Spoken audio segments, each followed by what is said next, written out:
Man hiding in my porch. About 2 nights ago, I went to see the new Wicked movie with my family, who was in town for Thanksgiving. I arrived back at my house around midnight. I live alone in a shared but divided house, with 2 other tenants living inside. One is upstairs, and one splits the downstairs with me, so there's 3 apartments total. My place is in the back of the house, and has a back porch you can enter through after walking up the whole driveway. When I got home, I sat in my bedroom and did about 20 to 30 minutes of work on my computer. During this time, the house was very quiet, and I kept hearing a man's voice continuously talking. Now, keep in mind, the tenant above me is a man, and I know his bedroom is right above mine, because I previously lived up there. It sounded like he was talking on the phone, just because of how long and continuous the talking went on. I tried to listen and figure out where the voice was coming from, and I couldn't exactly pinpoint it, but it was either coming from through the ceiling or on other side of my room. Now it's worth mentioning that my bedroom connects to the porch by a door that I've blocked with my dresser. There's a main door to the porch that leads into the kitchen, but there's also this strange door connecting the porch to my room. I couldn't make out any words, but because the voice was so firm and continuous, I assumed it must be my housemate upstairs. Still, I remember thinking I had never heard anything through that ceiling before. It's not that thin. I told myself I was probably worrying over nothing. After about 20 to 30 minutes of computer work, I got up to go to brush my teeth, feed my fish, get ready for bed, and so on. I then came back into my room, turned off the lights, and got in bed. Keep in mind it's been about 45 to 60 minutes since I first heard the voice, and I could still hear it. I thought, damn, my housemate is chatting up a storm on the phone up there. Oh, how wrong I was. Maybe 3 minutes into lying in bed, I suddenly heard my porch door creaking, along with the man's voice. It has a very distinct sound, so I knew right away it was my porch door. I crept across my room and put my ear against the dresser blocking the door. Sure enough, the talking was coming from inside the porch. I could hear shuffling and the door moving around in there. My heart absolutely dropped. All the lights were off in my house at this point, so I had a sort of sneaky advantage to creep around my house and get a view of what was going on. I crept down my hallway and peered into the kitchen, which the porch leads into. Across the kitchen, through the door, and in a streak of moonlight, I just see a man with long, scraggly hair sitting curled up in the center of my porch, turned around with his back to me, muttering out loud to himself and rocking back and forth. My fight or flight kicked in, and I immediately ripped open the door and started screaming at him to get out and try intimidating him.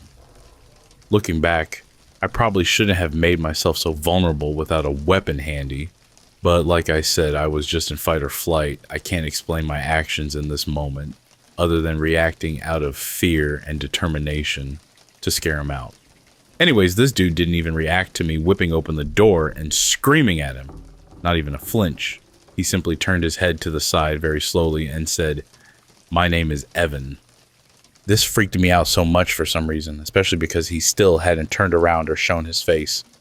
I said I don't care and kept cursing at him to leave, and he slowly rose up with his hands up and said, I know. I'm hiding." He wasn't saying it in a pleading way, though. He said it with this almost childlike, playful tone that freaked me the absolute fuck out. I hated this. The fact that he kept trying to reason with me and act so mysterious while still not even turning around to show his face just pissed me off, honestly. "Who do you think you are, bro?" I ran him out of the porch and was just threatening him. Now, I assume it was just a homeless man who was under the influence of something, as I do live in an inner city area and it's common to see homeless people near my street, but I don't know, man. The sight of seeing him in my porch and knowing he was in there for at least an hour beforehand while I was sitting right there just freaked me the fuck out. I was in full-blown defense mode by the time I opened that door, and I wasn't willing to waste any time to do a character dive on the guy. No imaginable situation would permit anyone to be in my porch like that at that hour. Needless to say, I'll be double checking my porch lock every night from now. It's funny because having my room connected to the porch, I always had this horrific, intrusive thought that I'd hear someone in there one night. Looks like it came true. So please, Evan, let's not ever meet again, you creepy bastard.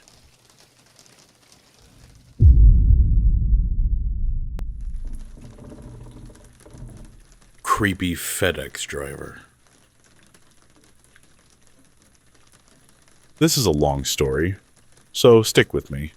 I'm a 23-year-old female bartender. I have some crazy stories where I have been genuinely scared for my life, but this has got to be the worst. I was working a double shift at the restaurant. Around 11 a.m., a delivery man came in with a package that I had to sign for. He arrived, I signed, told him to have a good day with a smile, and got back to work. It was a Friday or Saturday. I can't remember specifically, but we were slammed later on, so the restaurant and parking lot were totally full. I see a lot of people every day, and if you see someone for just 25 seconds in a uniform, you might not recognize them out of uniform the second time around. Anyway, the FedEx driver comes in and sits at the bar.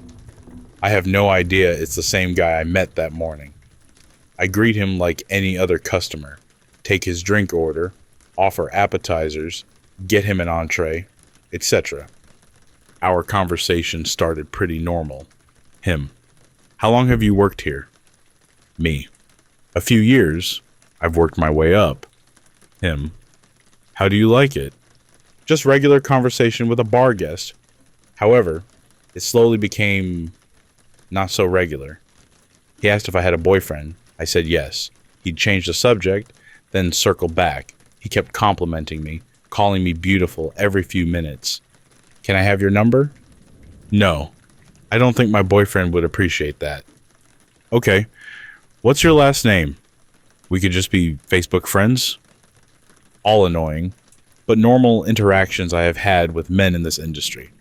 He started to become really pushy over time, pressing for my phone number or social media. I continued to politely decline and laugh it off. Then he tells me, I actually came this morning to drop off a package with FedEx. You signed for it. I came back just for you.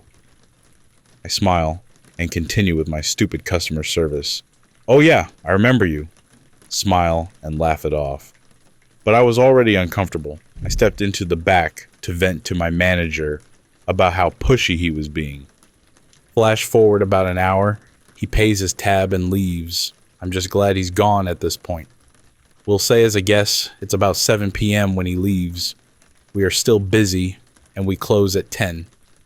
After dinner service, customers started trickling out, and eventually the place was empty. It was about 10:30. I was wiping down the bar when I looked up. There's a big window in front facing the parking lot, and saw that only one car was left. I noticed it was the same FedEx guy from earlier. He was outside his car, walking around, cleaning out his back seat, with the doors open and a bag in his hands. As soon as I realized it was him, the same guy who left almost 4 hours ago, my heart sank. Why was he still there? Why was he cleaning his back seat? I freaked. At that point, it was only me and my manager left in the restaurant. Almost 11 p.m. I ran to tell her everything, how he'd come back just for me, how he'd been sitting out there for hours, and now it looked like he was waiting for me. She said she was going to call the police. My boyfriend and I lived just 5 minutes away, so I told her not to worry. I'd call him to come get me. When I called, he could immediately tell something was wrong, and I rambled out the details because I was so anxious. He said he'd be there soon. Meanwhile, my manager had me wait in the office so I wouldn't have to watch what was going on. All I really remember is my boyfriend coming in, taking me to his car through the back door, and then driving me home. Later on, he told me what actually happened in the parking lot. My boyfriend, who is very confrontational and protective, later tells me that he pulled in the parking lot to see the FedEx driver sitting in the driver's seat of his car.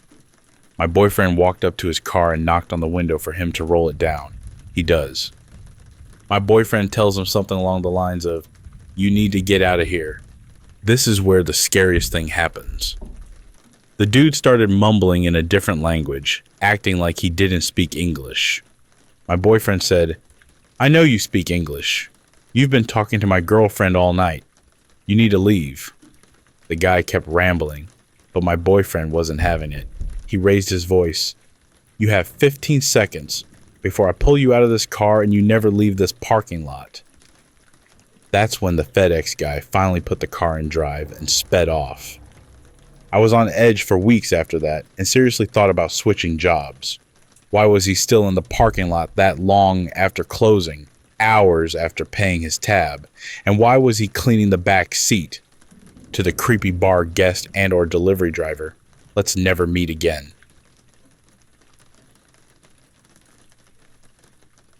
Thank you all for listening, and have a wonderful day.